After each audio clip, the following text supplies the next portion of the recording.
আজকে আমি উত্তর বর্ডারে চলে আসছি, আমি ভারত চলে যাবো, এই বাংলাদেশ থাকতে আমি চাই না। ধান টান শব্দ হয়ে গেছে 1 ঘন্টার পর থেকে। আর আজকে বাংলাদেশের পুলিশ আজকে বলেন চলে যাও চলে যাও চলে যাও, কেন আমরা যাবো?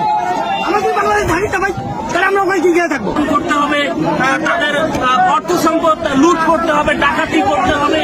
তো এইখান থেকে আমরা এখানে আসছি, আমরা বাংলাদেশের বিজিবির কাছে সাহায্য চাই এবং ইন্ডিয়ার কাছে সাহায্য চাই। এই কমিউনিটিকে রক্ষা করতে হবে, আমাদের হিন্দুকে সেভ করতে হবে, আমাদের মাইনরিটি গ্রুপকে রক্ষা করতে হবে। আমরা কেন আসছেন এখানে? আমরা এখানে আসছি 1971 সালের পর থেকে 60% হিন্দু 6% হয়েছে। কেন? এক। দ্বিতীয়ত কথা, আমরা প্রতি বছর প্রতি ভোটের সময় অনেক আন্দোলন হয়, এই দলীয় আন্দোলন হয়, সংখ্যালঘু উপস্থাপ আছে, দলীয় আন্দোলন হয়।